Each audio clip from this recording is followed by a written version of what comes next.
E hoje eu vou fazer, como eu já disse, nós vamos começar a entender. Eu vou começar do menos importante para o mais importante. O menos importante é a história. A história não prova a doutrina da Trindade. A história, ela só mostra como que ela se desenvolveu. Como eu já disse, a palavra Trindade não está na Bíblia. A palavra Trindade.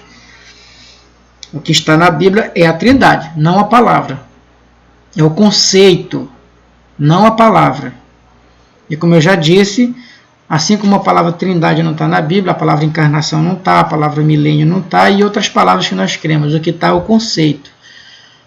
O que está na Bíblia é que Jesus encarnou, se tornou homem, né, ser humano.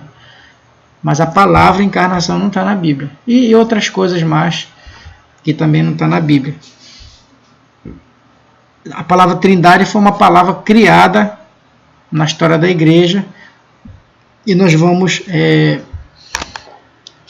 estudando agora um pouco a história da igreja, nós vamos poder perceber isso, entender.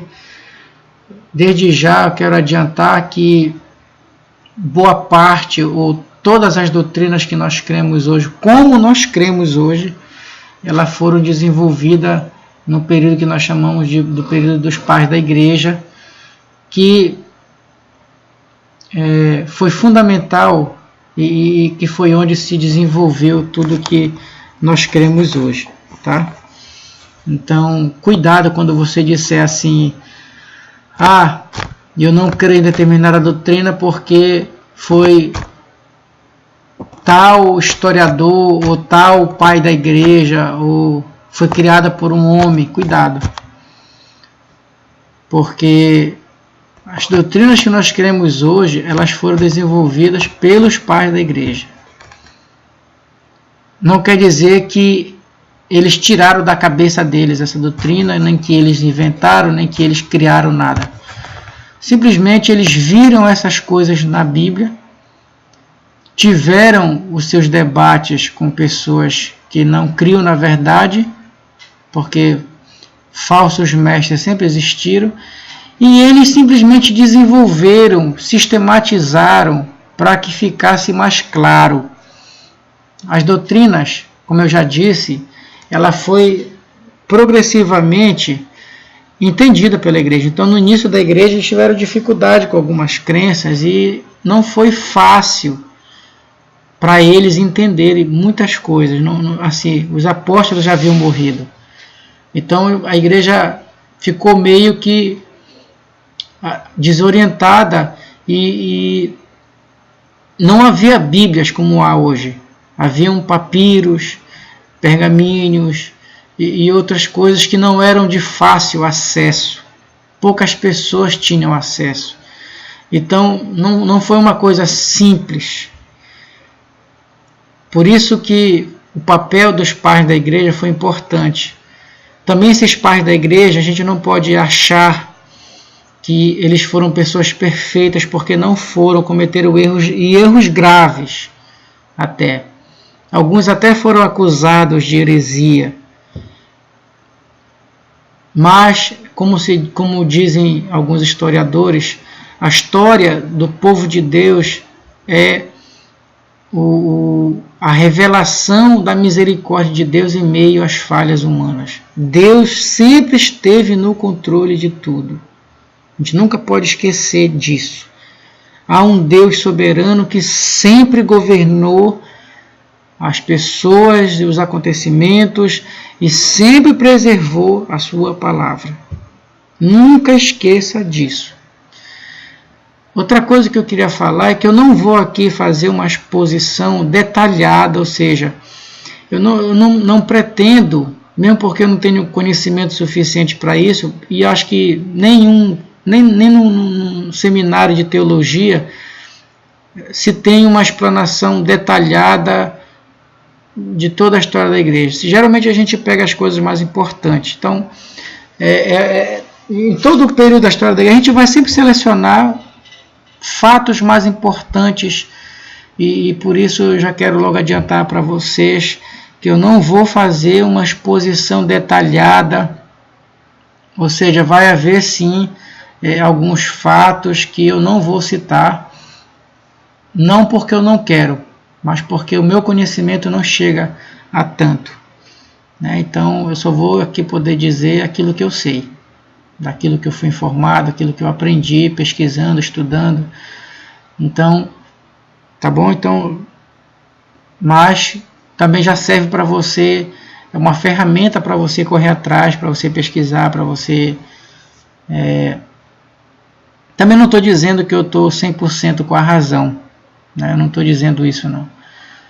Fica aí a seu critério, você averiguar, você analisar e reter aquilo que é bom, né? Aquilo que não for bom para você, você descarta, tá bom? Então, a gente vai do menos importante para o mais importante. A história, como eu já disse, não comprova a doutrina, mas mostra como se desenvolveu. Isso é muito importante, porque a revelação bíblica é uma coisa, a prática dela é outra. Então, algumas igrejas fazem determinadas coisas e às vezes a maioria da igreja não faz, e aí as pessoas dizem, mas quando surgiu isso? Você vai perceber que é muito antigo. Ou você vai perceber que sempre a igreja praticou, sempre a igreja creu, e que tudo que acontece hoje não é novo. Você vê as heresias que surgem hoje, você diz assim, olha, surgiu uma heresia nova. Na verdade, ela é só uma remodelagem de antigas heresias. Hoje,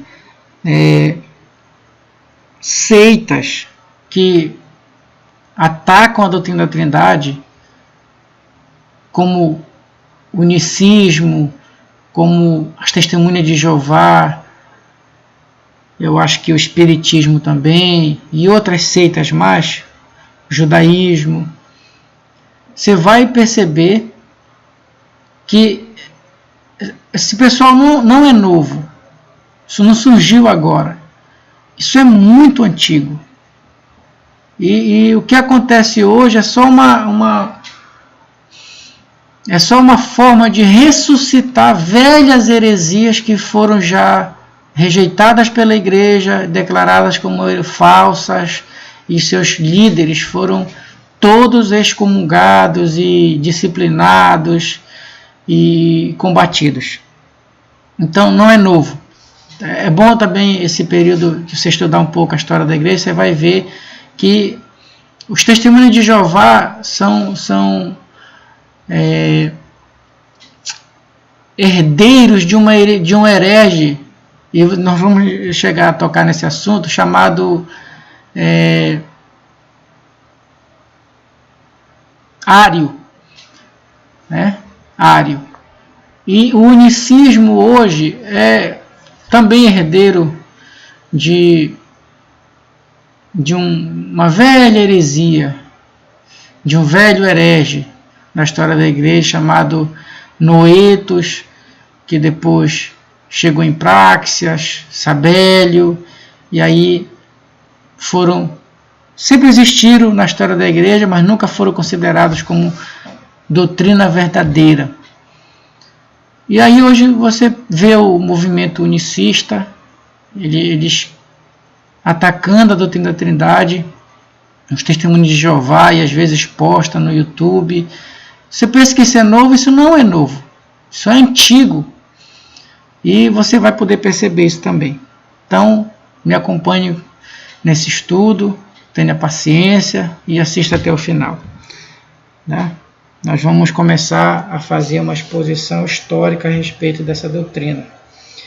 E antes que a gente entre no assunto mesmo propriamente dito, é bom a gente perceber os fatores que contribuíram para o conflito entre trinitarianos e unicistas.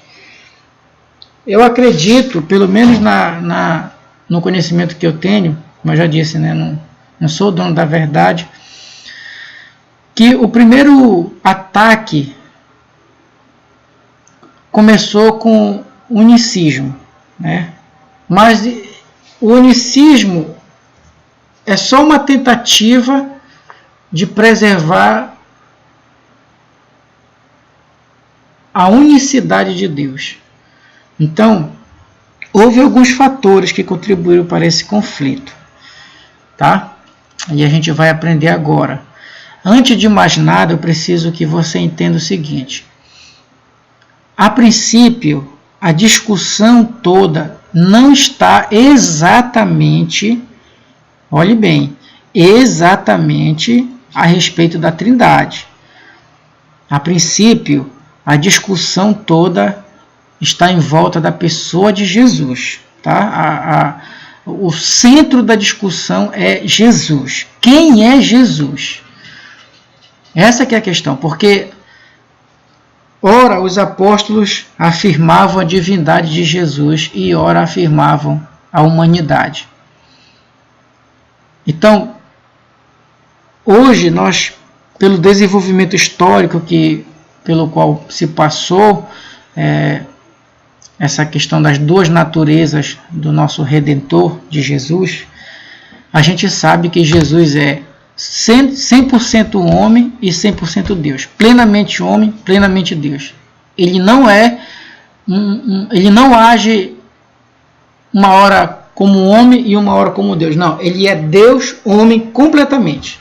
Ele tem duas naturezas coabitando juntas, e isso também é outro assunto complicado que muita gente não consegue compreender, por isso cria heresias, né? Porque não entende, eles inventam coisas que não estão na Bíblia. Então, essa é a questão. Quem é Jesus? Ele é Deus ou ele é homem? Para a gente entender esse desenrolar todo, nós precisamos compreender os fatores que contribuíram para esse conflito aí. Por que chegou nesse conflito? Teve alguns fatores que contribuíram para isso. A Trindade em si, ela vai ser mais assim discutida lá na frente. Mas hoje, a princípio, é a humanidade e a divindade de Jesus que está em discussão. Quem é Jesus? Essa é a pergunta que talvez se fazia naquela época. E o primeiro fator que contribuiu para esse conflito é o monoteísmo judaico. O monoteísmo judaico foi o primeiro fator, né? Você sabe que a igreja estava num contexto e que nesse contexto os judeus sempre estavam envolvidos, sempre. Sempre. Você vê o tempo todo a questão judaica ser considerada. Os judeus se consideravam o povo eleito de Deus, um povo privilegiado, um povo salvo. Eles tinham a lei de Deus e eles tinham o conhecimento do Deus verdadeiro. E como o Antigo Testamento enfatiza muito a questão de Deus ser único, né? Deuteronômio capítulo 6, versículo 4, por exemplo, diz: ouve Israel, o Senhor nosso Deus é o único Senhor. Então isso, para o judeu, é muito forte. Porque desde criancinha ele aprende isso, que só existe um Deus. Então o monoteísmo judaico ele foi um fator sério que contribuiu para esse conflito. Como eu já disse, a grande questão é: quem é Jesus? Jesus é Deus ou Jesus é homem? A questão do Espírito Santo quase não se menciona nessas discussões. Você vai ver a questão do Espírito Santo depois do Concílio de Nicéia já. Mas a princípio a questão é essa: quem é Jesus e qual a relação dele com o Pai?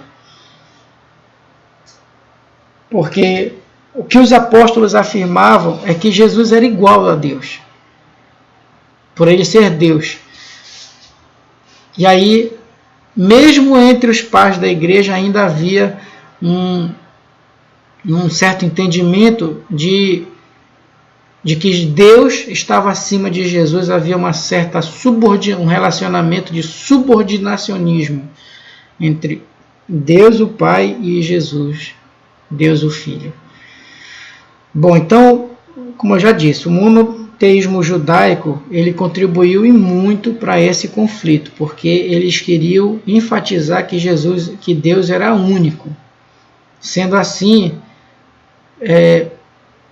Deus é um espírito e ele nunca se materializou, e ele é um ser indivisível. Por isso a questão da Trindade para o judeu é difícil dele aceitar, porque para ele Deus é único e é indivisível. Então isso causou um certo problema. Por outro lado, além do monoteísmo judaico, também há o dualismo grego. O que é dualismo? Dualismo vem de dual, de dois, que significa que há duas realidades opostas entre si. O mundo espiritual está em oposição ao mundo material. O grego, todo grego tinha uma filosofia de vida em relação ao mundo material e ao mundo espiritual. Eles diziam que a matéria era essencialmente má e o espírito era essencialmente puro. Então, nesse entendimento, era difícil para o grego compreender Jesus ter duas naturezas, porque ou ele é espírito ou ele é matéria. Não dá para espírito e matéria coabitarem juntos. Então eles acreditavam, por exemplo, que a alma estava aprisionada nesse corpo, no corpo humano, e que a salvação seria a libertação dessa alma. Então, por causa disso, quando um grego cria em Cristo e entrava para a igreja cristã, eles tinham uma tendência. Alguns tinham a tendência de rejeitar a humanidade de Jesus. Outros tinham a tendência de aceitar a humanidade de Jesus, mas rejeitar a divindade dele. O apóstolo Paulo, por exemplo, principalmente na sua carta aos Colossenses, ele lidou com uma seita que na realidade era uma mistura de crenças. Era como se fosse um sincretismo religioso. O que é o sincretismo religioso? É uma mistura de crenças, não tem uma crença definida. Era uma mistura de uma espécie de judaísmo com ideologias gregas. E aí surgiu uma seita lá em Colossos que era exclusivamente de Colossos, tanto que ficou conhecido como a heresia de Colossos. E essa seita ela tinha aspectos gregos. Ela tinha alguns elementos desse dualismo grego. E por isso que, se a gente fosse assim colocar um tema para a carta de Colossos toda, o tema seria Cristo é suficiente. A mensagem que Paulo quer enfatizar na carta aos Colossenses é Cristo é suficiente. Exatamente porque eles estavam ensinando que Cristo não era suficiente. E se ele não é suficiente, ele não é Deus. Então, o tempo todo, Paulo enfatiza a divindade de Cristo. O tempo todo. O apóstolo João, por outro lado, ele lida com o início de uma seita que se iniciou no período apostólico, porém esteve em pleno desenvolvimento no segundo e no terceiro século e foi uma seita que quase destruiu a igreja cristã. O nome dessa seita é gnosticismo.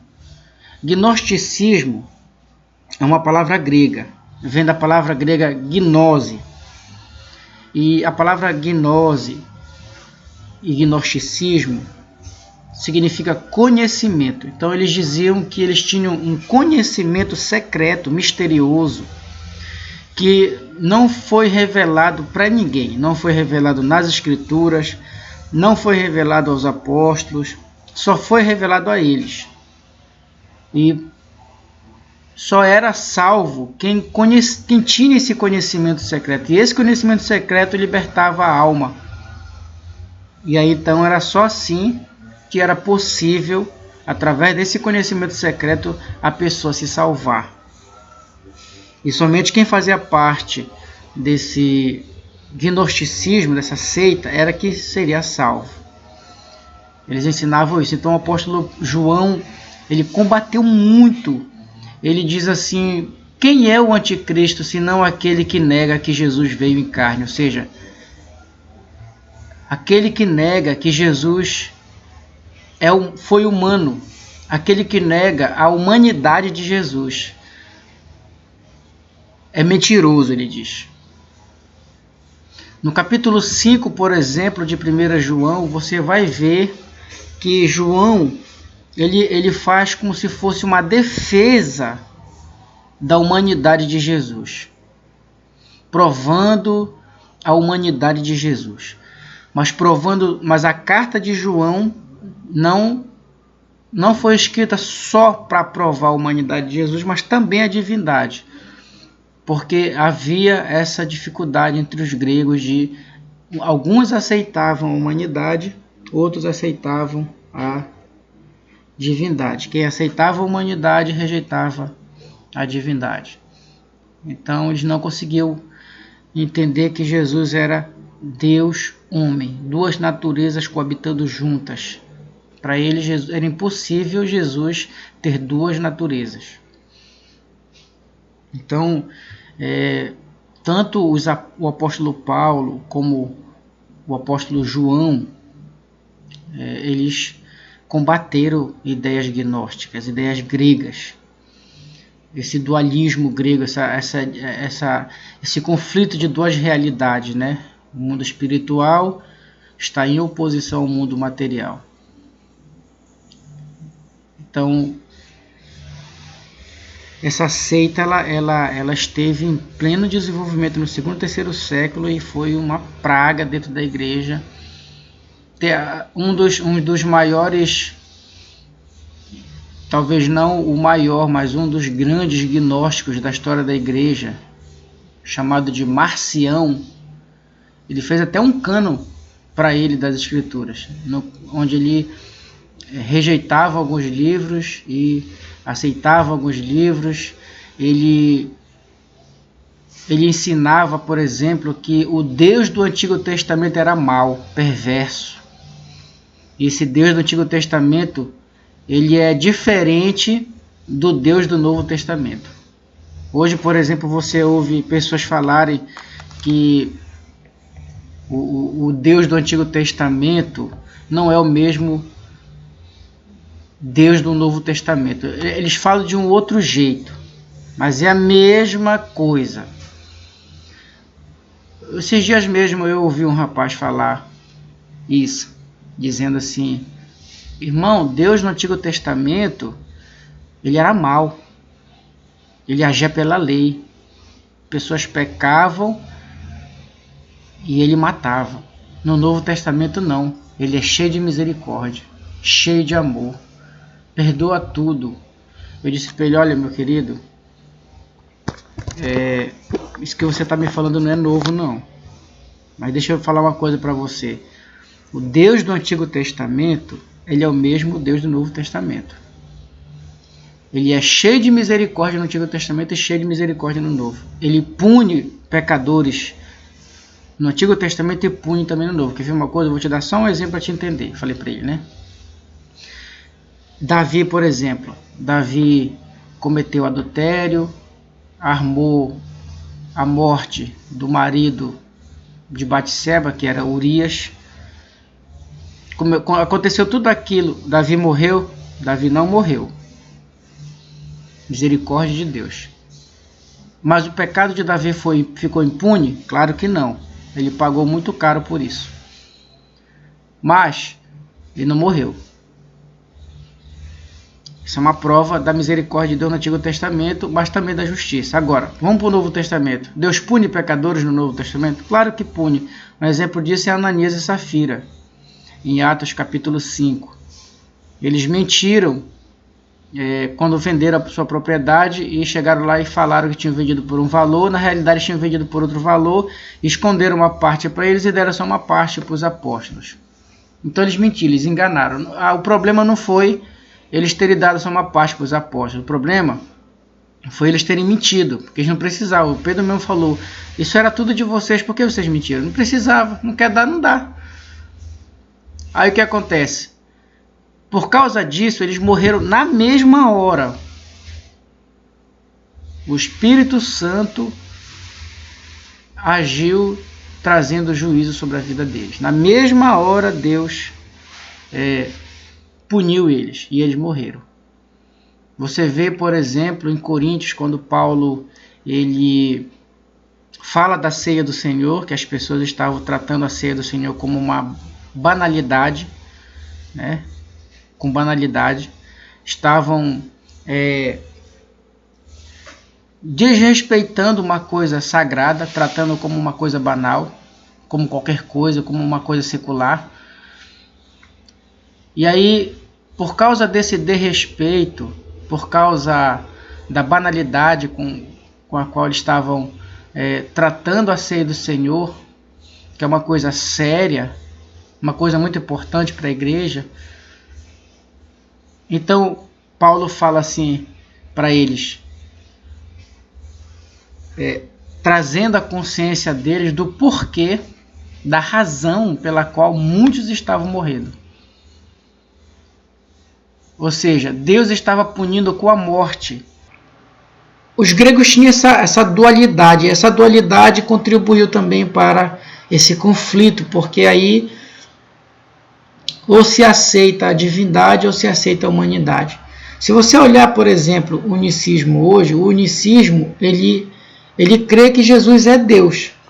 Ele nega as três pessoas. Já, por exemplo, a Testemunha de Jeová aceita as três pessoas, mas nega a divindade de Jesus. Então, da mesma forma naquela época, haviam pessoas que diziam Jesus é Deus, mas esses que diziam que Jesus era Deus, diziam que Jesus não podia ser ao mesmo tempo um homem. E haviam aqueles que diziam que Jesus era homem, mas não podia aceitar que ao mesmo tempo ele fosse Deus. E isso então gerou o conflito que gerou. Porque principalmente a cultura grega ela era muito forte naquela época.